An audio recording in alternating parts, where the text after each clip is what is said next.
Olá, tudo bem? Meu nome é André Félix Delgado, meu RA é 81-811-2246. Estamos hoje aqui num bate-papo junto com o Maurício, nosso colega de sala. Opa, tudo bom? Como o André falou, meu nome é Maurício Rodrigues Pereira dos Santos, RA 818-133-134. A gente está aqui agora nesse bate-papo sobre o uso capião extrajudicial que a gente vai ter nos próximos minutos.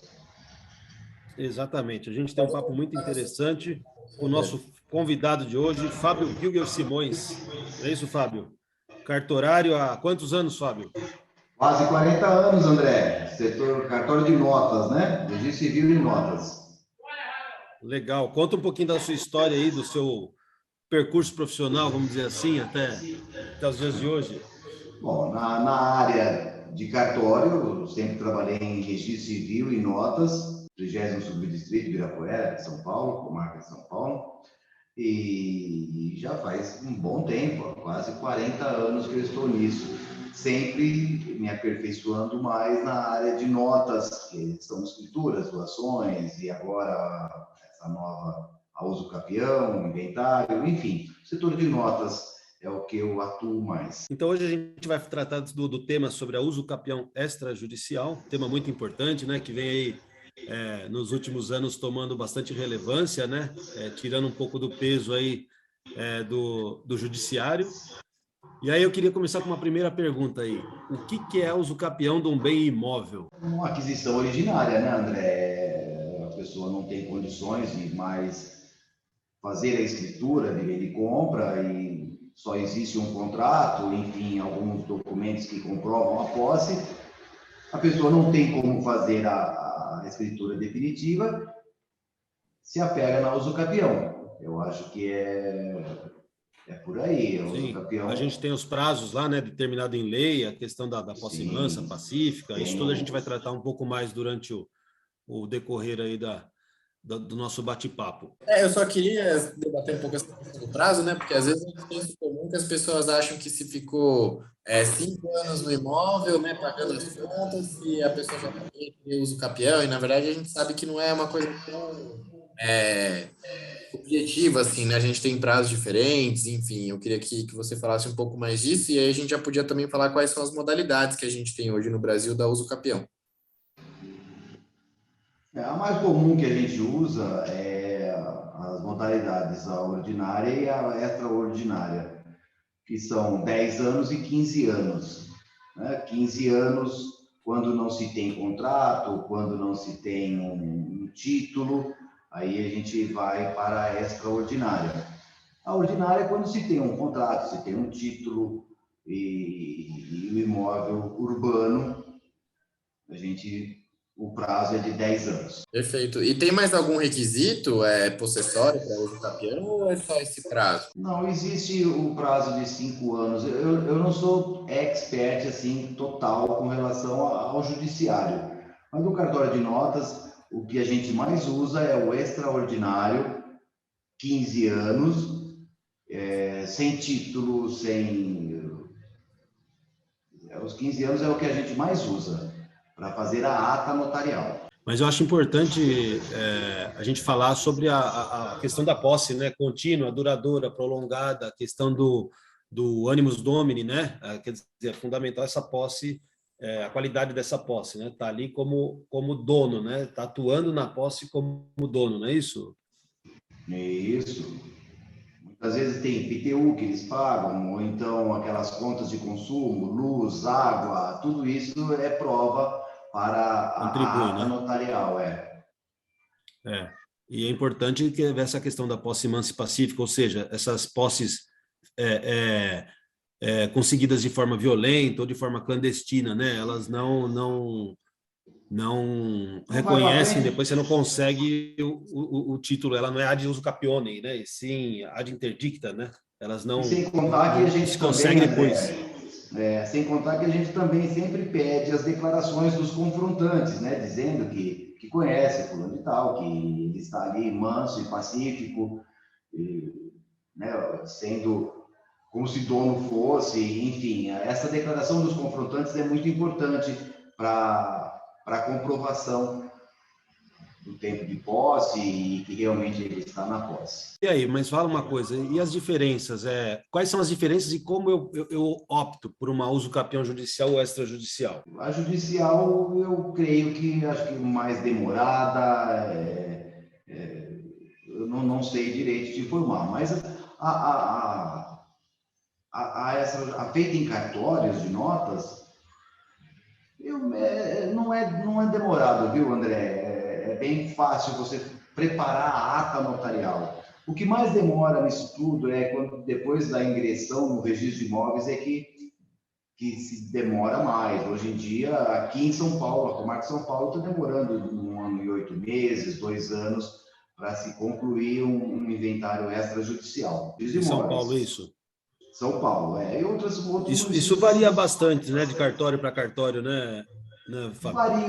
Varia sim, mas, por exemplo, o 11º registro de imóveis que a gente tem aqui no Morumbi está demorando 1 ano e 8 meses, 2 anos, por causa da demanda. Tem muito, a nossa região, Zona Sul aqui, tem muitos capião, muito imóvel com problema, e a gente fica aí tentando consertar o mundo, arrumando essa situação. Então, eles estão com a demanda muito forte, está demorando mais. Tenho também uso capião em outros registros de imóveis que eu acompanho, e também demora, André. Eu nunca vi um uso capião sair, assim, 1 ano e meio, 1 ano e 2 meses. Depois que dá a entrada, pega o protocolo do registro de imóveis, eles ficam pedindo coisas, documentos, prova, aí As depois exigências, né? exigências, depois tem a comunicação para o Estado, a União, Prefeitura, ele comunica também, eles comunicam os vizinhos, os titulares de juros, os titulares de domínio do imóvel. É um processo que demora. Eu acho que demora muito menos que um judicial, mas mesmo assim demora de 1 ano para mais. Eu queria entender também, né, não só com base nos prazos, mas se eu quiser fazer uma usucapião extrajudicial, quais são os requisitos, né? Então, a gente teve um debate antes da gente vir para essa conversa, se, por exemplo, menores de idade podem requerer. A gente acha que não, mas o que você acha, Fábio? Não, menor de idade não pode requerer uso capião, mesmo porque ele não tem personalidade jurídica, ele não pode capacidade para... Não, tem que ser maior de idade. Maior, capaz, né? Sim, tem que ser capaz. E aí, quais são os documentos, Fábio? Vamos lá. A gente vai precisar de uma comprovação do tempo de posse, pode ser um contrato ou não, certo? Sim, um contrato O que mais? Ato um notarial. um contrato de aluguel. Para se fazer a ata notarial, a gente pede contas de consumo, contratos, né, dos antecessores, inclusive, vai somando todas essas datas. Vai somando as posses, né? Vai somando as posses, né?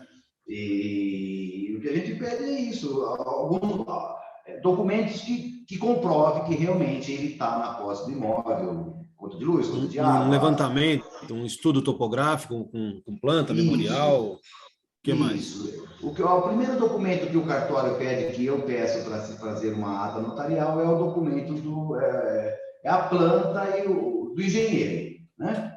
O laudo técnico, com planta, é o primeiro documento que a gente pede. Em cima desse documento, nós vamos preparar a ata notarial.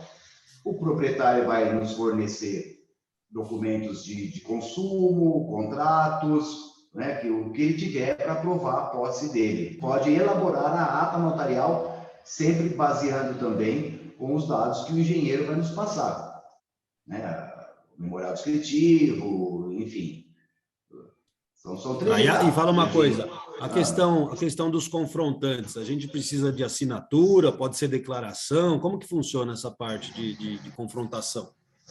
Confrontante do lado direito vai comprovar que conhece fulano de tal, que ele está na posse mansa e pacífica desde tanto tempo, e vai também declarar nessa mesma declaração, dizer que não se opõe ao uso capião, dispensando a assinatura dele, ou então a intimação dele para uso capião. Enfim, é essa declaração que ele vai fazer, que conhece e que ele está lá neste imóvel há mais de 15, há mais de 20 anos, enfim. Essa é a declaração dos confrontantes. Ele pode ser tanto possuidor como realmente o titular que consta na matrícula. Você pede alguma certidão para fazer uso capião, para entender a situação do imóvel? Como que essa parte funciona? As certidões de praxe, a certidão aquela do Estado, da União, que ali vai constar se ele tem ação, se ele move alguma ação, uso capião com relação a este imóvel também. Sim, a gente pede essas certidões pessoais. Quanto custa o pedido de uso capião? Quanto custa? É.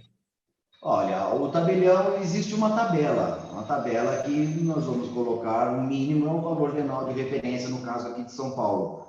Agora, quem está solicitando a uso capião pode declarar o valor, dizer que o imóvel, essa uso capião, o imóvel meramente fiscal é avaliado em tanto, digamos, R$500 mil. Você vai na tabela, é uma tabela estadual que os cartórios têm em São Paulo e no Brasil todo, e vai cotar. Por exemplo, um imóvel de R$500 mil, digamos que ele avalie o imóvel dele em R$500 mil. Esta escritura de uso capião para a lavratura da ata vai custar exatamente R$4.600. Entendi. Então vocês vão por a tabela, né?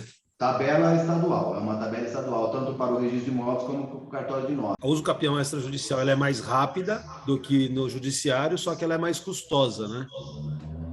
Ela vai gastar com a ata notarial, que é o setor de notas, vai gastar com a ata.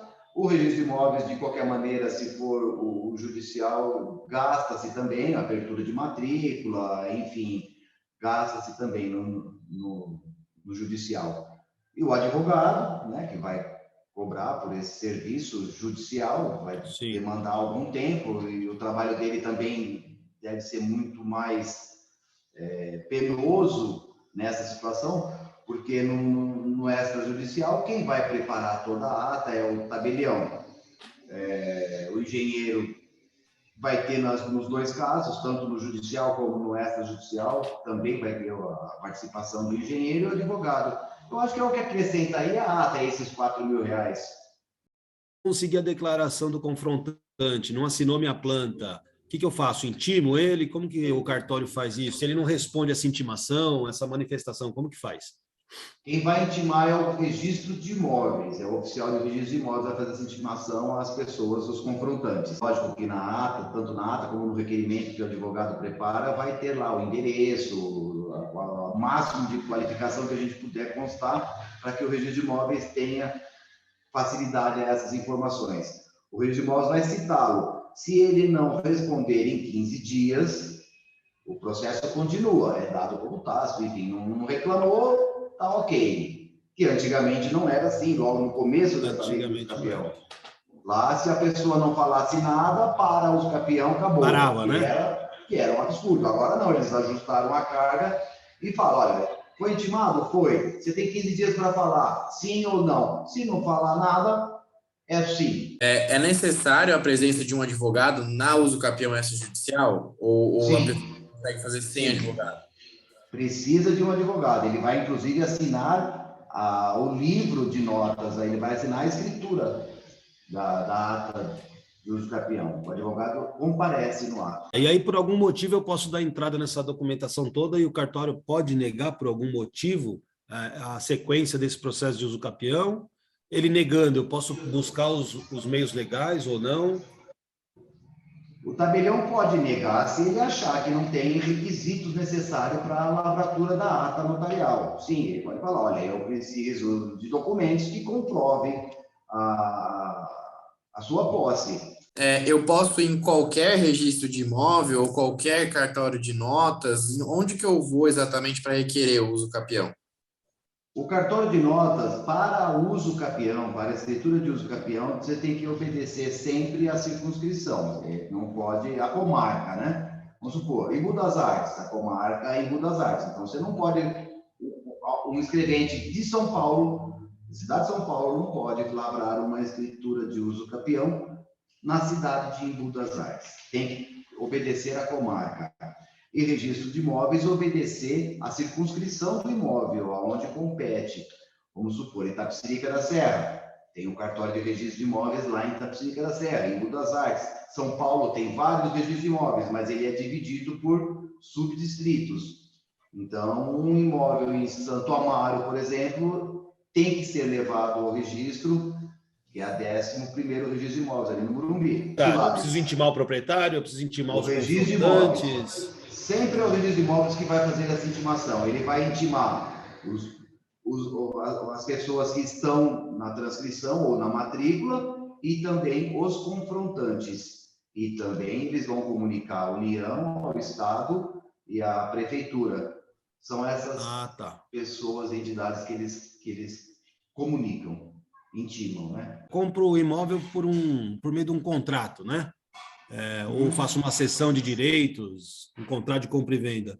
Só que eu não tenho informações do proprietário que está na matrícula. Mesmo assim, eu consigo recorrer ao usucapião? A gente consegue dar seguimento? Consegue. Se você não tem como passar a escritura para o seu nome, você tem que requerer ao usucapião. Ou então, se você tem contrato, tudo bonitinho, com a quitação, existe também a adjudicação compulsória. Mas para a adjudicação compulsória, você tem que ter o contrato, as firmas reconhecidas e, inclusive, um termo de quitação para a adjudicação. O usucapião não necessita da quitação, mas você não tem como passar a escritura, não acha mais os titulares, as pessoas que estão lá matriculados, o nome na matrícula, você recorre ao usucapião. E eu não tendo acesso ao proprietário, o cartório de registro de imóveis vai proceder com as intimações aí, com as citações. Exatamente, o registro de imóveis vai dar os pulos dele. Eles têm como ter esse acesso mais que o cartório de notas, inclusive. O registro de imóveis, eu não sei como, mas eles têm um acesso mais amplo com relação a saber se essas pessoas estão vivas ou se essas pessoas onde moram atualmente. Eles pedem para que a gente coloque na ata e no requerimento do advogado o endereço completo dos confrontantes e dos titulares. E aí eu fiquei com um último questionamento aqui.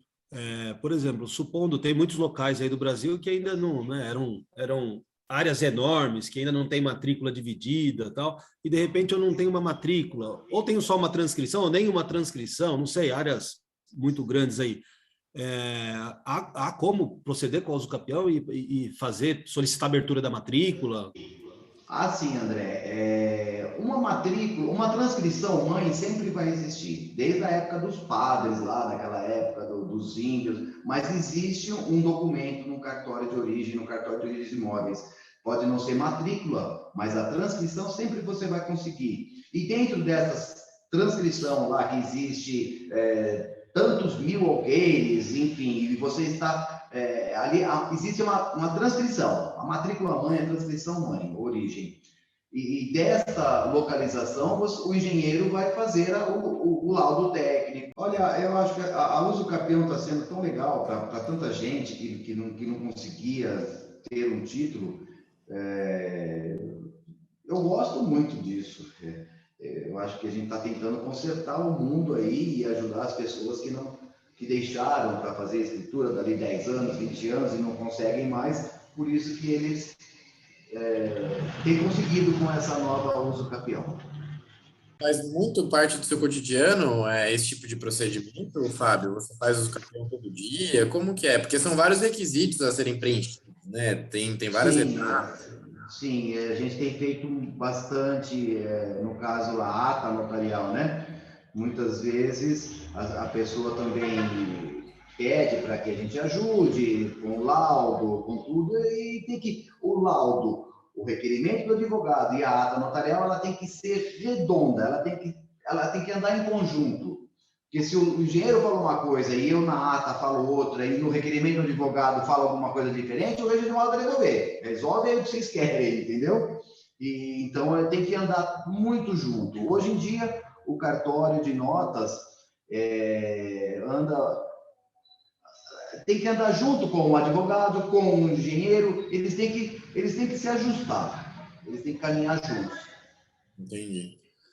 Bom, acho que da minha parte também certo. Queria mais uma vez agradecer ao Fábio pelo tempo dele e por dividir esse conhecimento com a gente. E acho que é isso, André. Se você quiser fazer mais alguma coisa também. É isso aí, muito obrigado mesmo, Fábio, Maurício também, pelo tempo disponibilizado aí. Foi um bate-papo muito legal, acho que bem esclarecedor. Muita gente não conhece, às vezes para você é muito simples, né, Fábio? Mas para a pessoa mais leiga ali, às vezes nem sabe dessa possibilidade. E a ideia é fazer essa divulgação aí, tá bom? O escrevente de cartório, ele sabe mais a prática, né? Nem tanto assim, o que diz a lei, às vezes a gente não sabe tudo. Mas na prática a gente já vai automático, né, André? Vai automático. E está sendo bem legal esse trabalho. Tá bom, então. Muito obrigado, viu, Fábio? Agradeço. Eu que agradeço, espero ter ajudado vocês e que bola para frente, vamos lá. Obrigadão, Precisar de Fábio. alguma coisa, eu estou sempre à Maurício. disposição. Perfeito, Muito obrigadão. obrigado. Um abraço, com Deus.